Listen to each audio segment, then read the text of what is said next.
los psicoanalistas. En Quality 90.5. Música, noticias y varieté. El radio despertador. Porque no es lo mismo estar despierto que estar despabilado. Por supuesto que no es lo mismo estar despierto que estar despabilado. Y hoy le damos la bienvenida a nuestro queridísimo amigo y compañero de tanta noche y tanto brindis y tanta charla. Miren, la verdad que es un placer traerlo a la radio porque uno no invita a cualquier psicoanalista, porque hay estilos y estilos. Y siempre decimos en la radio que es de la gente que siempre hace el esfuerzo de traducción para que todos podamos charlar del asunto. Damas y caballeros, bienvenido Carlos Pico, ¿cómo va? ¿Cómo andás, negro querido?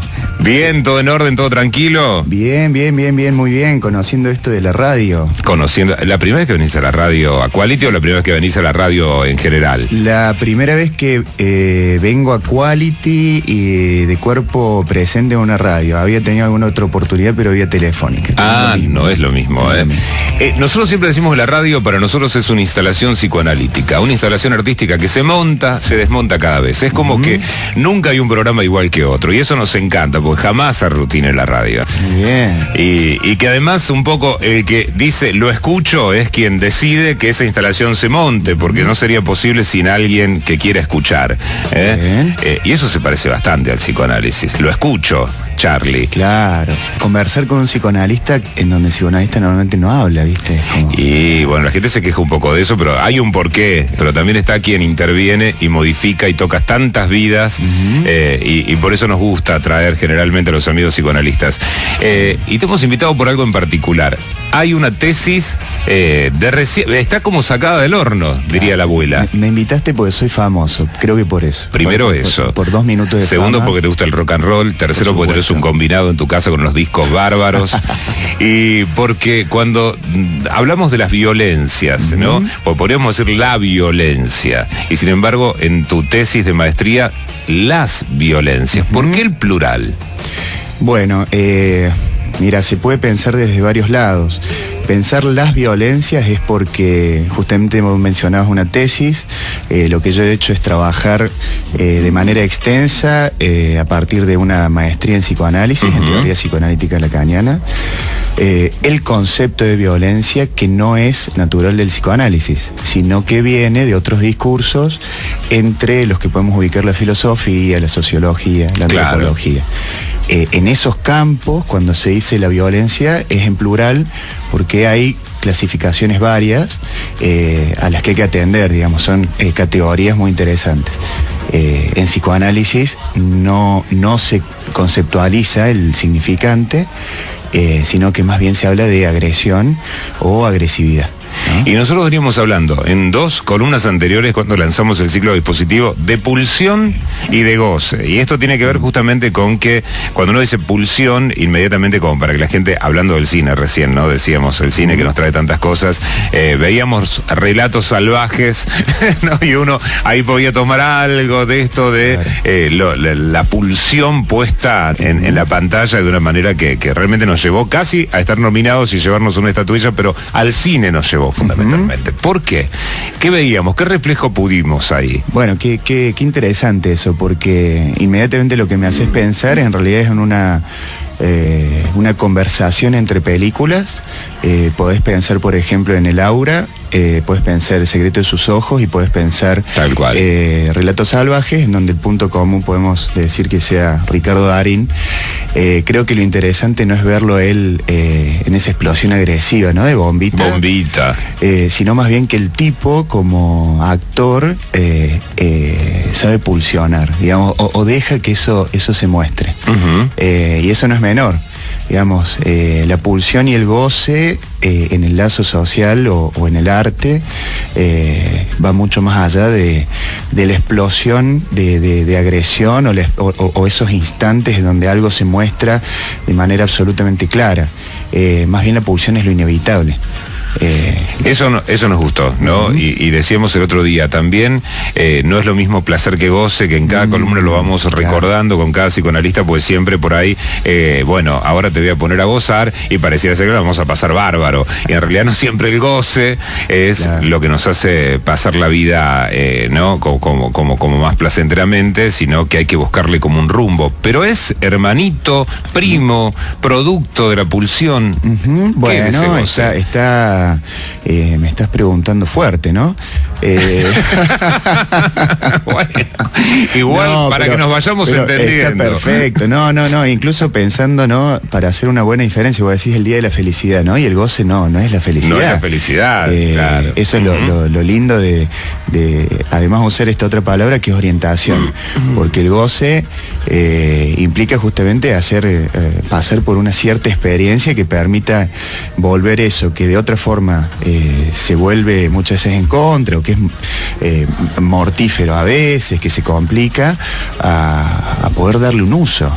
El goce es inherente al instante en el que el parlet o el hablante ser, o el viejo sujeto barrado, como le quiera decir, o el hombre, el momento en que el hombre surge como tal, tocado por el lenguaje, y ese es el punto en el que el goce queda un poco intentando escribirse mediante la palabra, lo cual es muy complicado. El goce tiene más bien que ver con la relación entre ese cuerpo que pulsiona, podemos volver a pulsión, y la palabra que a veces hace obstáculo.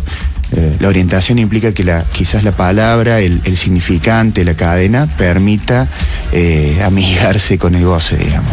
De hecho, el otro día charlábamos y decíamos, bueno, hablar ya es darle un cauce al goce, es gozar. Pero la pulsión, y se me venía también una serie televisiva argentina, Tiempos Compulsivos, y escuchamos mucho en los medios, estamos tan compulsivos. Es como eso, lo irrefrenable.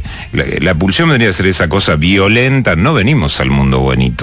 O sea, porque si no, entonces muy bueno. hay como una cosa ahí de tener una fantasía, y no, pero es que venimos buenitos, pero el mundo nos hace mal. No. Claro, esa fe en la nobleza del hombre, bueno, por ahí es una idea de la que requerimos para sostenernos como civilización, digamos, pero al mismo tiempo una idea que traicionamos constantemente. Porque, vemos.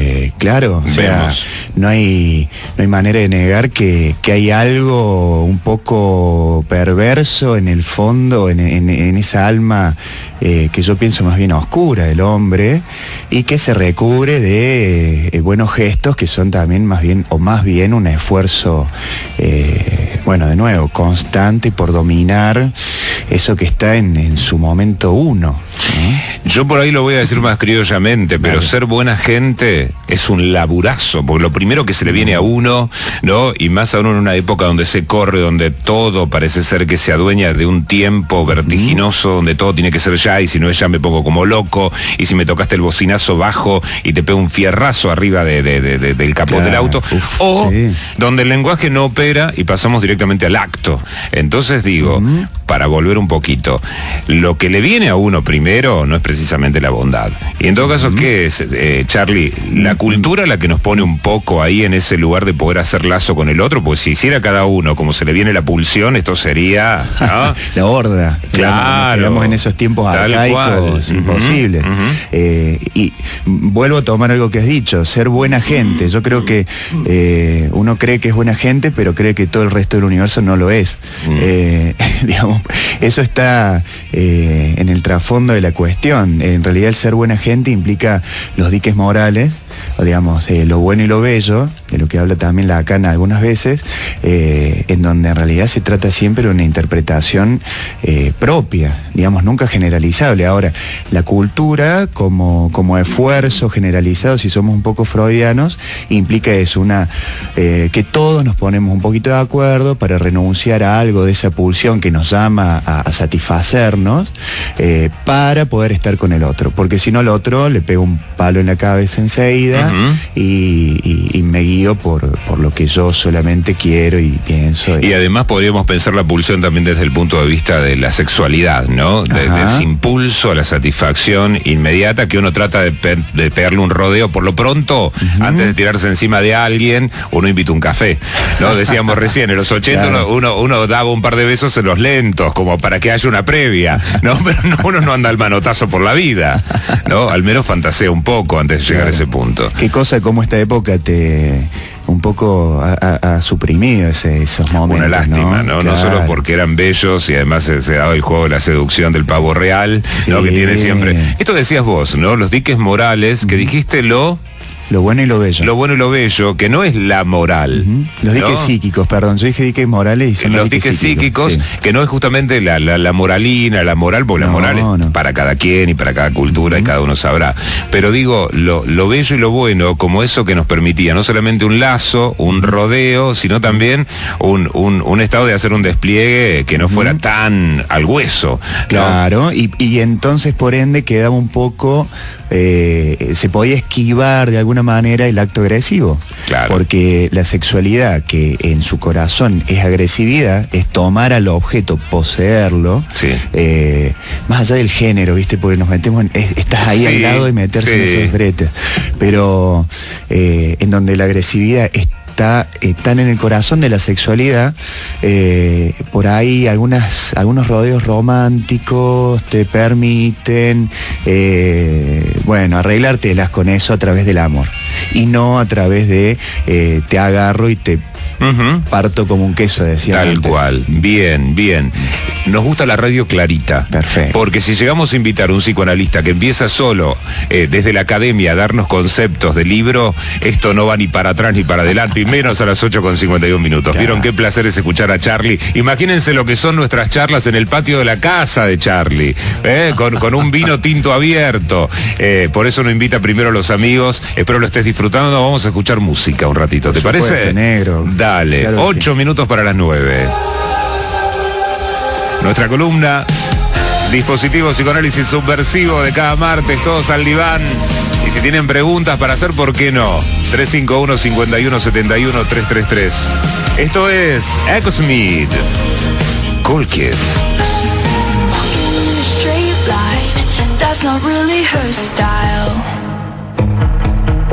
They all got the same heartbeat, but hers is falling behind.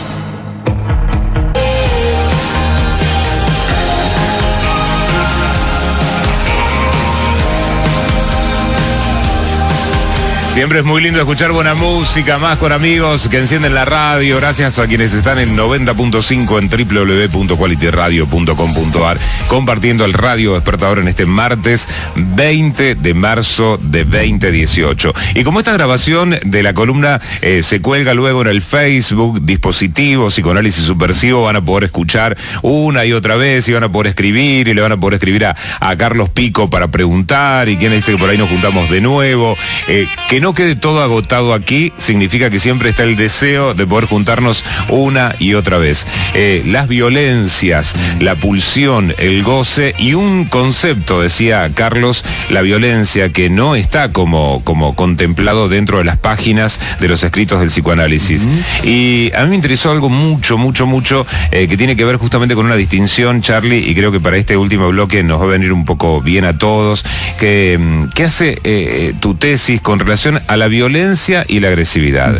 Pero además hasta en una cuestión de temporalidad, ¿no? Absolutamente. O sí. Yo lo interpreté como una cosa permanente y lo otro un episodio, ¿no? Como que si bien la pulsión es algo que no para nunca, que uno tiene que tratar de dominar un poquito, de domesticar en parte, pero esta distinción entre dos palabras que a veces se utilizan como sinónimos. Claro, exacto. Después, viste que empezamos diciendo que incluso la violencia tiene sus clasificaciones desde otros campos, se multiplica. La agresividad es distinta de la violencia en tanto implica justamente un acto irruptivo de poca duración, muy claro. La agresividad. La agresividad. Una irrupción. Absoluta. Te tiro con un cenicero. Sí. Susana Jiménez firma esta cita. Claro, eso sería un acto de agresividad. Claro, con algo. Lo distinguís de una doble acepción. Por un lado, Lacan, o en psicoanálisis sí se habla de intención agresiva, como la agresividad cuando se cuela más bien, o mejor dicho, la agresividad que es inherente al lenguaje, al hecho de que hablemos, ¿sí? Es distinta de la agresión como lo irruptivo. El cenicero, lo irruptivo. Y la agresividad o intención agresiva, por referir a algunos conceptos, pero más allá de eso, tiene que ver más bien con lo performativo del lenguaje, que quizás acá se debe haber hablado bastante de esa cuestión de performar. Lo charló incluso Guillermo Agüero y se lo recordamos a la gente cuando habló justamente de cómo advenimos a sujetos, ¿no? Eso. Que no era sin el lenguaje. Exacto. Y ya lo que pareciera ser algo que nos vivifica, que nos hablen, que nos digan, depende de cómo, ¿no? Porque si agarramos un bebé y lo sacudimos y le gritamos, no va a ser lo mismo que si le decimos ajó. Claro. Y ya el lenguaje va entrando a un cuerpo, ¿no? De maneras bien distintas, con tonos, porque lo único que recibe son ruidos. O sea, sí, ruidos, gestos, aromas. Digamos, ahí está bueno hacer una diferencia que en realidad es casi obvia, ¿no? Que no se trata solo de la estimulación en tanto lo relacionado a satisfacer necesidades de hambre y calor, sino como cubrir esa necesidad de a poco va mudando en que el niño identifica que no solamente se calma el hambre o se le calma el frío, sino más bien que eso se convierte en un don de amor. Esa transformación hace del universo un otro significado, un otro con el poder del significante. Ya no solamente me da la teta o me llena la boca de algo, sino además cuando aparece y desaparece tiene que ver conmigo. Algo de esto que está pasando tiene que ver con que ese otro me quiere o no me quiere. Y ahí se complica todo. ¿Cuántas mamás, cuánto papá, cuánto abuelo, cuánto afecto, ¿no? Porque cuando decimos mamá, papá no es mujer u hombre, es quien en esa figura, claro, desempeña un poco la función, pero decíamos, ¿cuántos deben de haber subido en ese momento el volumen de la radio? Porque uno por ahí se va a la cocina, deja el bebé y le sigue hablando. Con que le siga hablando ya se calma un poco la voz. Por supuesto, ¿no? Claro. Que no es precisamente tenerlo en brazos todo el tiempo, sino ya le hablas desde la cocina, ya escucha la voz y se da cuenta que no te fuiste del todo. Viste, ¿no? Qué importante que hoy se habla con cierta insistencia en épocas recientes de, por ejemplo, el colecho, algunas prácticas en donde se supone que al niño hay que tenerlo lo más pegado posible o cuidar mucho de esa distancia, de ser muy prudentes, y en verdad esa distancia es absolutamente necesaria. O sea, parece casi una tontera, pero podemos pensar como adultos en una relación de amor. Pegoteados todo el día. ¿Sabes lo que es eso, no? Sí, sé lo que es eso, por eso no lo hago más. Por eso no amo más. Claro, porque si no, digo, ¿qué lugar queda para el deseo? Decíamos el otro día. ¿No? Si no hay algo de la falta, de eso, ¿no? de una ausencia que hay del deseo. Es como teta, quien no pide, es como, ¿no? Amor, bueno, es el novio que te regala bombones mañana, tarde y noche, te quiero. Te quiero gorda. Te quiero gordo. Primero eso, pero además llenarte de lo que no pedís y no queda nunca un lugar ni siquiera para extrañar. Claro. Digo, a una cosa que no solamente es para el bebé, eso para toda una vida que se va repitiendo luego en distintos espacios. Mirá de qué manera espectacular acabas de definir la violencia, ¿no? Porque acabas de hacerlo. La violencia distinta de la agresividad es más bien lo lento, una fuerza constante. Habíamos dicho que la agresión era lo irruptivo, algo que de poca duración, muy clara. La violencia más bien es lenta, es constante, y por esas dos características se va volviendo, se naturaliza, pierde una percepción de lo que está sucediendo. Por eso es terrible, ¿no? Y se sistematiza. Tal cual, por eso es tan terrible por leerla a veces entre líneas, ¿no? Claro. Porque se instala tan sutilmente, se instala permanentemente. En cuestiones de la vida cotidiana, pero además se instala en el inconsciente per se. Incluso podríamos decir que la pulsión es la violencia en ese sentido. Es algo que se instaló desde el inicio y ya queda. No quiere decir que no se pueda hacer nada con eso. Se puede elaborar, por suerte. Y se puede leer el malestar en la cultura. Por ejemplo, ¿no? el parletré es en la violencia, dice en la última frase de la síntesis de su tesis de la maestría Carlos Pico. El parletré lo podemos entender como el ser hablante, el ser humano que atravesado por el lenguaje, ¿no? Eso que venimos, pero que al ser hablados entramos en otra cuestión. Sí, ¿no? sí. Ese cuerpo tocado por el significante. Y ese punto donde uno dice no somos sino en la violencia, y con eso hacer algo. Sobre todo, qué responsabilidad. Qué responsabilidad, pero que no es el psicoanálisis, sino hacer de un sujeto a alguien responsable. Claro, ¿no? claro. No tiene muchas más, no hay muchos más ideales tan elevados. Si alguien se presenta con ese ímpetu, es solamente ser respetuoso para estar a la altura de una orientación. 1.000.000 de gracias, Charlie, por haber venido. Carlos Pico con nosotros, psicoanalista. Un tema que da para quedarse hablando un montón, pero ustedes saben que el tiempo en la radio marca 9:03 y ya llega buen día a día. Nos vemos, Charlie, gracias. Gracias, negro. Y nosotros nos vemos mañana. Partirá la nave, partirá, dove arriverà y questo non si sai. Muchachos, mañana a las 7 de la mañana vamos a estar por aquí. Un beso, chao, hasta mañana. En Quality 90.5, música, noticias y varieté. El radio despertador. Porque no es lo mismo estar despierto que estar desconectado.